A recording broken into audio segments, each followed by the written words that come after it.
o piso nacional dos professores hoje não tem uma lei falando de piso.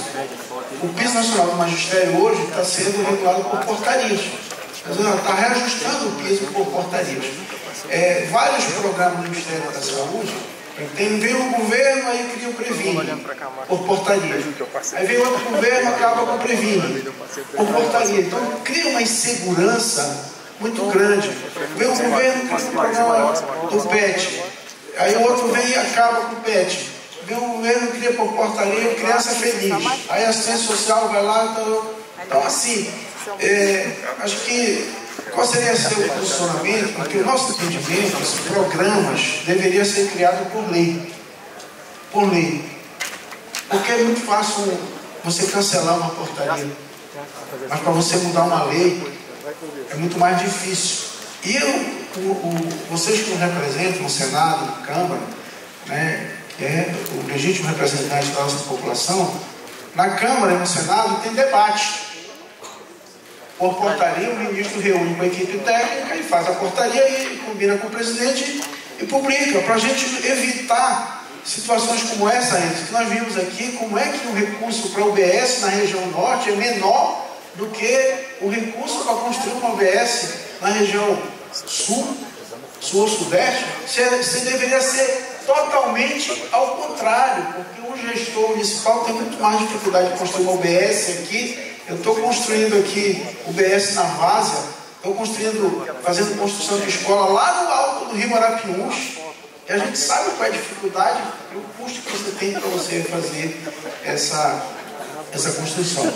Então, eu lhe pergunto, né, qual seria o seu posicionamento, né, em relação a essa situação que o governo está fazendo, os governos estarem fazendo modelo de financiamentos para políticas públicas através de criação de programas, através de portarias.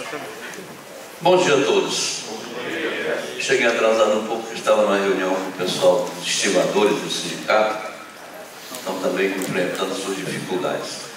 Cumprimentar o prefeito, né, o Ayrton, o deputado federal, o Berg. Vou levar o Berg para levar essa palestra lá no Senado, viu, Berg? Daqui uns dias. A gente precisa acordar. O deputado Henderson, Leomir aqui, que é da casa, que é do FNDE, e a deputada Maria, né? A gente tem desencontrado muito com os colegas na Assembleia Legislativa. Saudar todo mundo, nossos vereadores e prefeitos aqui. E o caro prefeito, né? A lei não pode entrar em detalhe demais, né? Há um princípio de quem legisla não ser muito, digamos assim, específico na ponta, deixando para o executivo a liberdade de se movimentar. É a mesma coisa que acontece no judiciário. E às vezes lá no judiciário também se comete as mesmas coisas que acontecem em qualquer lugar, em função da questão da imperfeição humana na hora de pensar e na hora de construir as coisas. Bom, aqui no executivo a gente precisa realmente com a criação dos governos, é um sistema, não é o governo A, o governo B, né, mas é um sistema que dá uma certa liberdade para nascer tudo quanto é tipo digamos, de programa ou de projeto. Problema, né, que a gente precisa estar o tempo todo atualizando, né, e a origem não é no legislativo, aí a origem para regulamentar isso aí pela Constituição, o projeto teria que vir do próprio executivo, é transformar a política de governo em política de Estado, entendeu? Porque o governo, não, vamos fazer assim, assim, assim, a Constituição e a legislação lhe dá a condição de se movimentar, né? Fazer uma portaria interministerial, chama as áreas interessadas, normatiza aquilo e coloca em prática. E é importante porque a sociedade precisa de urgência naquilo, né?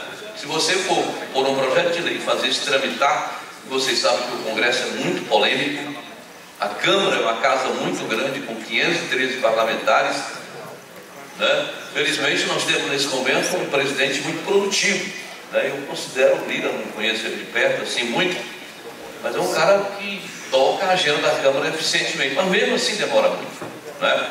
O Senado é menor, mas debate muito mais, né? Aquela coisa de poder você mergulhar no mérito, no detalhes, termina demorando demais e armazenando projetos, né? Se bem que os governos sempre têm maioria, e quando ele tem um bom líder, a produtividade avança também na casa revisora. Mas vamos lá. Essa forma de, digamos assim, a gente constatar, e aqui foi colocado, né, direitinho, claro que se você for para cima do executivo, por que o Ministério da Saúde faz isso? Ele tem uma cadeia de argumentação interminável, né, Henderson? Interminável. E a gente precisa... Cadê? Prefeito do Marajó, Mazinho Salomão. Quem tem mais do Marajó aqui? Cacilda de Gurupá. Gurupá? Está ali a prefeita de Gurupá. Os dois, né? Todo mundo sabe a dificuldade que é aplicar uma tabela que vale aqui para a terra firme, não é verdade? Para construir o Marajó. No mínimo 30% a mais, no mínimo. Porque você tem que buscar todo o material lá em terra firme, botar no barco e trazer para construir qualquer coisa. Que a pior injustiça do mundo é você tratar igual os desiguais, né? Então, para fazer justiça, teríamos que nivelar isso aí. Eu já fui para cima disso, IBGE e Caixa Econômica, e o cara terminou e disse: não, mas aí as prefeituras têm liberdade para resolver isso, porque assim, assado. A gente precisava um dia, né, ter como botar isso às claras, para que o Ministério Público amanhã, né, Maria, não pegue no pé do prefeito ou de quem fizer a gestão. Então, o conselho aqui, a opinião aqui, do meu ponto de vista, é que aquelas políticas públicas mais, digamos assim, vigorosas, deixem de ser políticas de governo para ser de Estado, para que no final do mandato ela não corra risco de acabar com a vinda do outro prefeito, com a vinda do outro governador ou com a vinda do outro presidente da República, porque isso acontece daqui até lá. Para contribuir com o debate, senador, vou lhe dar um exemplo. O programa Mais Médico. Mais Médico estava atendendo nós na região amazônica aqui, nas comunidades mais distantes. Nós temos dificuldade com o médico brasileiro, mesmo que aumente a quantidade, muitas vezes ele não quer atender lá no Lago Grande, lá no Curuá, ele não quer atender a comunidade. É um médico mais urbano, que quer estar no hospital, que não quer fazer lá a estratégia de saúde da família. E a gente estava fazendo isso com Mais Médico. Aí de repente já mudou tudo. Aí já tem várias unidades, municípios que têm unidades sem médico. Aí prejudica o atendimento, a atenção primária da população. E tira recursos do município, porque se o município, aquela unidade de saúde está cadastrada, ela passa 2, 3 meses sem ter médico, corta o recurso deixa de vir para o município. E mais recentemente, voltou Mais Médico. Só que voltou Mais Médico, tem um modelo do Mais Médico, que quem está bancando é o município. Tem um salário, tem tudinho, mas quando a gente pede um médico, o salário, a despesa com o médico é descontado do nosso repasse. Então, por todas essas situações que muitas das vezes vêm lá de cima para baixo, tudinho, e que acabam realmente dificultando, né, o atendimento da população na nossa saúde. É um exemplo das coisas que vão mudando muito rapidamente, toda forma de portaria. Você começa o ano, é de um jeito, daqui a 2, 3 meses já mudou completamente. Isso impacta onde existe da gente muito planejamento de uma gestão. Quebra todo o planejamento, a gente fica às vezes sem saber o que fazer, né, e causando grande prejuízo. Quem mais sofre com isso é a nossa população. Vamos à sugestão de solução do problema. E aí não é um problema do Pará, da região norte, é um problema do Brasil, né? Graças a Deus pela Confederação Nacional dos Municípios. Quer dizer, a representação de quem executa é exatamente o CNM. Confrontar o ministro de plantão daquela área, saúde, educação, ou assistência, ou qualquer um outro, com a experiência vivida pelo gestor da ponta, né? Porque o município é a ponta do governo federal, né? O governo federal não chega aqui ele pessoalmente. É bem difícil, num programa específico, trazer uma pessoa aqui. Então, quem é o gestor da ponta? É o prefeito. A experiência vivida pelo prefeito aqui na ponta, no atendimento, e essas dificuldades que pegam no pé, que são negativas, precisam chegar ao ministro daquela área, daquela pasta. E aí a solução é a CNM, que representa a Confederação Nacional, senta aqui ministro ou ministra, o problema lá na ponta é esse e é esse. Como é que a gente vai resolver? Porque isso não se resolveria por um projeto de lei oriundo de parlamentar nenhum, né? Porque essa questão no executivo é lá com o executivo mesmo. A Constituição dá para ele, né, prerrogativas nesse sentido. E aí tem que, aí sim, adequar o programa, evitar mudanças temporárias. É claro que todo dia a gente tem que estar melhorando, e a mudança sempre bem-vinda quando é para melhor, né? Mas só que a mudança não pode alterar, né, uma coisa de forma brusca. Uma coisa que eu acho chata, por exemplo, na educação, é FNDE. Contrata professores, e o FNDE tem mês que vem mais, tem mês que vem menos, ou então sempre vem menos, né? Como é que eu tenho uma despesa fixa e uma receita que oscila? Tem jeito de cobrir, tem, prefeito? Não tem. Você vai ter problema naturalmente. Então, se eu tenho uma receita, uma despesa que eu contrato professor, tenho que receber todo mês, eu não posso oscilar isso, né? Não posso. Ah, mas não deu arrecadação, não deu. Tem que ter alguma coisa para cobrir aquele rombo. Depois, no outro mês, quando a arrecadação subir novamente, cobre que ficou devendo. Mas aí transfere isso para você aqui embaixo, sim ou não? Sim, com agravante, né? Porque como acontece essa distorção, né? Na lei do Fundeb, que é financiamento, você tem um índice de reajuste. Mas no piso do magistério, que é pagamento, é o índice 3 vezes, 4 vezes mais. Então essa conta não vai fechar. Então, logo, logo, nós vamos ter municípios aqui que vai ter atraso de pagamentos de professores. Porque o financiamento, ele não casa com as despesas. A gente tem uma regra de financiamento que é uma e de despesa que é outra. E a própria lei de responsabilidade fiscal, né, ela também não bate. A lei de responsabilidade fiscal diz que a gente tem que, no máximo, o teto é de 54%. Já a lei do Fundeb, eu tenho que cumprir no mínimo 70% com despesa do pessoal. E mais de 60% de cada prefeitura aqui é recurso, é educação. Né? E só para complementar, aí já fica até uma sugestão. Por isso que a gente precisa assim, muito do Congresso, do Senado, da Câmara, tudinho, porque muitas das vezes essas leis, né, vem de lá, a lei vem de lá. O Fundeb aprovou lá, a LRF foi aprovada lá, e aí a gente vai cumprir qual lei? A do Fundeb ou a LRF? Porque não bate, uma lei diz outra e a outra lei diz que é 70%. E assim, para concluir, em caso de situações como essa, tem uma solução, porque nós não vamos reduzir o salário dos professores. É só ter uma solução, tirar os recursos que são dos programas federais, como o Fundeb, tirar do índice, do percentual que a gente tem que cumprir da LRF, porque senão a gente não consegue atingir o que determina a LRF. A gente vai ser condenado ou por uma coisa ou pela outra. Então, essa conversa que eu estou sugerindo, não só saúde, educação, assistência, outra coisa que possa acontecer. Ou a gente faz senta o cara a cara, como dizia o pessoal aqui do Marajó, o cara meu, o cara teu, quer dizer, o índio falando de frente um para o outro, para fazer esse acerto, né? O governo precisa melhorar, e o governo que está aqui na ponta, a extensão dele são os senhores. Bom, o que o legislador, o parlamentar pode fazer? Pode fazer o meio de campo, né?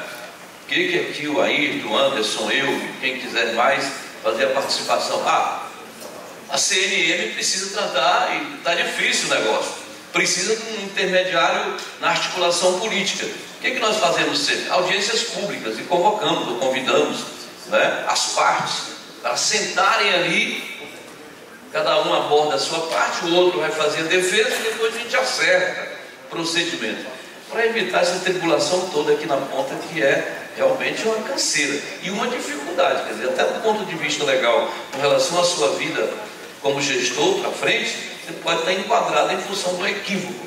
Claro que eles vão dizer, não, mas aqui a LRF, ela trata no geral, e a educação não tem outra coisa senão atender à finalidade, é um treco específico. Mas isso tem que ficar claro. não é? Ou tira esses setores de dentro da lei de responsabilidade fiscal, não é? Ou eles vão continuar causando pepinos e preocupações ao gestor aqui na ponta. Valeu. Obrigado, senador. Gostaria de fazer uma pergunta aqui ao deputado federal Ayrton Falheiro. Na apresentação do deputado Anderson, né, ele mostrou a questão das tarifas de energia elétrica, né, e mais uma vez volta pelo marco legal do sistema. Se a gente entrar na justiça e colocar alguma coisa contra a concessionária, não vai dar em nada, porque ela está cumprindo o que determina a lei. Então, a lei do sistema energético hoje é altamente prejudicial à Amazônia. Por exemplo, até na questão tributária. Se você comprar uma geladeira em São Paulo, a metade do imposto fica na origem, outra parte do imposto fica no destino. Mas a tributação da energia, ele é 100% no destino. Não fica nada na origem. Já seria uma coisa. E até pensar na própria reforma tributária, como a gente fazer isso, porque a tendência da reforma tributária também é manter, levar tudo para o destino. Outra situação, a bandeira vermelha que foi colocada. Tem um grande jantar lá em São Paulo e outros estados, e a gente aqui está fora do jantar, mas na hora que vai pedir a conta, a gente entra pagando junto a conta, né? É assim que está acontecendo na energia. Então, eles têm problema lá de fornecimento de energia, liga as termoelétricas, e nós aqui estamos com a energia sobrando, mas é a nossa população que paga a bandeira vermelha. Por que a gente tem que estar na bandeira vermelha? Essa conta tem que ser dividida só com as indústrias de lá, com a população de lá. Por que não vão pagar a conta? E aí, justamente como a gente colocou, deputado federal, aí eu falei, e aí, quando vem para a concessionária fazer os investimentos, essa conta dos investimentos na Amazônia, que é maior, porque as distâncias são maiores, as populações são menores, então tu tem menos consumidores, se gasta muito mais para poder atender os consumidores, que é uma pequena parcela. Essa conta, só quem paga é o consumidor paraense. É o consumidor de Roraima, de Rondônia. É só o consumidor do Amazonas. Essa conta ela não é dividida com o resto do Brasil. É mais uma injustiça contra a gente. Eu vou usar a palavra injustiça, que às vezes eu me altero e digo que é discriminação contra a Amazônia, porque às vezes é isso. Não, é o norte lá, deixa lá, é melhor tudo para cá, para o sul, para o sudeste. Não estou querendo criar nenhum conflito com regiões, mas a desigualdade que foi criada ao longo da história, está aí o resultado. Nós vimos a palestra aqui de domingo, os piores índices de educação, de saúde, de IDH, tudinho, de saneamento, de água, de esgoto. Os piores índices são os nossos. Mas por que isso? Isso surgiu assim de repente, do nada? Não é. Isso é desde a história do Brasil, tudinho. Nós fomos ficando para trás. A prioridade sempre foi o sul e o sudeste. O norte e o nordeste, é para depois. Não, calma aí, não tem orçamento, não cabe no orçamento. A gente não cabe no orçamento brasileiro. Quando a gente vai lá, parece que está mendigando as coisas para a gente. Então, perguntar assim ao deputado federal, sobre alguma proposta, porque se a gente não fizer uma revisão do marco legal do sistema energético, nós dificilmente vamos conseguir mudar essa realidade. Uma das propostas até seria, se for mantido esse mesmo marco legal, assim como o governo federal usa às vezes bilhões para construir uma hidrelétrica, o governo federal deveria assumir todo o investimento de expansão de rede, de construção de rede, para que esse custo da construção da rede não viesse impactar na tarifa. Porque hoje qualquer investimento que a concessionária faz, ela leva lá para a tarifa e nós temos que pagar essa conta. Obrigado, Nélio. Bom dia a todos e todas. Agradecer pelo convite, que pese eu ser morador de Santarém, mas nossas agendas sempre nos levam para o estado todo, né? Aqui no nome do Nélio, que foi deputado estadual comigo. Aliás, como eu tive 4 mandatos de deputado estadual, muita gente já foi meu colega lá na Assembleia Legislativa. Cumprimentar então, em nome do Nélio, do Berg, e todos os prefeitos, prefeitas aqui. Em nome da Maria, nossa deputada estadual. Cumprimentar também os vereadores e vereadoras, muito importante vocês estarem aqui conosco, né? Assembleia Legislativa. E em nome do Anderson e do Zequinha, cumprimentar aqui, eu vou chamar o Congresso Nacional, porque nós somos o Congresso, aqui está o Senado e a Câmara, né? E o Leonir, eu vou, em seu nome, cumprimentar todo o pessoal que fica por detrás das câmeras, o pessoal que faz o trabalho técnico. Com certeza, o Anderson pediu para alguém ajudar ele a fazer isso aqui, muita gente ajudou a fazer a apresentação, assim como o Berg, etc., né? E nós dependemos muito dessas pessoas que têm essa contribuição técnica, então cumprimentar todo mundo. Eu, antes de responder a pergunta do Nélio, eu não vou me alongar muito, mas tem algumas coisas das palestras que eu já queria também dar opinião, mais no rumo de dizer, olha, a situação é essa, eu acho que nós temos que caminhar por aqui, né? Eu acho que o primeiro entendimento, que o nosso problema, ele não é um problema de governo A, B ou C, porque como disse o Neto, todos os partidos aqui já governaram o Brasil, já governaram o Estado e tiveram deputados federais e estaduais, ou do seu partido quem você apoiou, né? Então, um problema de Estado, né? Uma segunda questão, para nós também não botar a culpa só em nós, né? Nós que eu estou falando nós da Amazônia. Porque se esse problema fosse tão fácil de resolver, já teria sido resolvido, né? Eu acho que tem sim, nós precisamos assimilar de que nós precisamos nos articular melhor. Então essa é a nossa conta. Eu até acho que nós tínhamos que pegar agora, por exemplo, essa iniciativa de vocês, né, de juntar os municípios e manter esse fórum permanente, somado ao fórum dos governadores, tem um fórum dos governadores da Amazônia, e essa semana, como disse o Anderson, nós criamos, eu vou chamar, não é frente, né, porque tem o nome oficial, né, a bancada da Amazônia, a bancada do Norte, fundamos essa semana. Então veja, são 3 instrumentos muito importantes, né, para a gente trabalhar de forma mais articulada. E dizer, quando eu digo que a culpa não é só nossa, porque, gente, é uma guerra. Vocês acham que, né, o Berg deu um quadro aqui do que nós representamos politicamente, mas se você pegar só o que o Estado de São Paulo tem na Câmara, né, o Centro-Sul brasileiro, eles são maioria. E tem resistência a alterar as coisas, porque, vou dar um exemplo bem prático, o Pará tem direito, eu não me lembro se é 4 ou 5 deputados federais a mais. 4, né? Cadê que o Congresso regulamenta? Não, o regulamento precisa vir para a Justiça. E agora o STF deu um prazo para o Congresso corrigir, ou então o STF vai decidir, legislar por nós, porque tem uma resistência. Então, para a gente entender que o jogo é pesado. Só um parênteses aí, você vê como que é interessante o Brasil, né? Você tem que fazer uma lei para fazer valer a lei que já existe. Porque a redistribuição das vagas, ela já está na lei.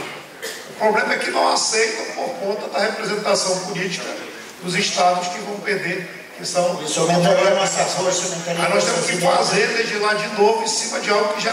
Se fosse o contrário, meus irmãos, se fosse para a gente perder quadro, nós já éramos, com certeza absoluta, já éramos 13 deputados federais e 13 deputados federais somente e menos 4 estaduais. Porque, infelizmente, tem que fazer uma lei para isso, que é um absurdo, né? Então, eu acho que esse negócio de corrigir essa distorção da representação política dos estados da Amazônia, porque nós somos os estados que recebem migrações, nós só vamos crescer. Tem estados que vai diminuir, nós só vamos crescer. Acho que isso é fundamental. Vou dar um exemplo aqui, porque pode até isso, o que eu vou falar pode até ir na nossa carta. Também do ponto de vista de divisão do bolo nacional e representação política, tem estados brasileiros que não precisam mais criar novos municípios, não é verdade? Agora nós da Amazônia precisamos criar novos municípios. E está lá a PEC, está lá o PL, e nós estamos trabalhando, mas está emperrado, né? Então é outro exemplo de representação política, né? Do ponto de vista, eu vou chamar aqui de estratégia nossa, eu quero trabalhar com três pilares que eu acho que teriam que nos orientar nessa estratégia. Um deles é os valores. Concordo com tudo isso aqui. Mas tem que debater os valores. Não tem, o custo amazônico é maior em tudo. Então os valores, né, dos repasses, né, inclusive constitucionais, etc., é um pilar. O outro, eu vou chamar aqui, dar um conceito de levar os serviços públicos na Amazônia até onde a população está. Dá um exemplo, tem uma audiência pública marcada sobre saúde fluvial. Por que não investir? Dá um exemplo aqui. Se nós não tivéssemos criado a UFOPA aqui, uma superintendência do INCRA aqui, nós estaríamos mais distante ainda. Então, quando eu falo de aproximar os serviços públicos onde as pessoas moram, eu estou imaginando uma UBS, eu estou imaginando agora o Instituto Federal que foi para Alenquer, Maria. Agora, por exemplo, não tem como, nesse parque, nós estamos numa briga para garantir que a UFOPA chegue com campus em Rurópolis e Novo Progresso. É uma forma de aproximar, né? Então eu acho que aproximar os serviços públicos até onde a população está também corresponde a uma diminuição do custo amazônico. Porque as pessoas não precisam se deslocar. Eu recebi uma delegação de Jacareacanga ontem, querendo uma universidade lá, porque eles têm que vir para Santarém, né? E o terceiro pilar, eu vou chamar o que eu chamo de encurtar os caminhos por meio da logística de qualidade, que foi o que o Anderson abordou aqui. Nós temos que, não dá mais para não concluir o asfaltamento Transamazônica, 63, dando um exemplo, né? Não dá para não ter aeroportos aeródromos nos nossos municípios, não ter uma tarifa diferenciada para o turismo amazônico, para a visitação. Então, eu acho que são três pilares que eu acho muito importantes para a gente trabalhar. E as outras coisas vêm em, digamos, desigualdades. Assim, deixa eu aproveitar aqui para depois eu terminar com isso.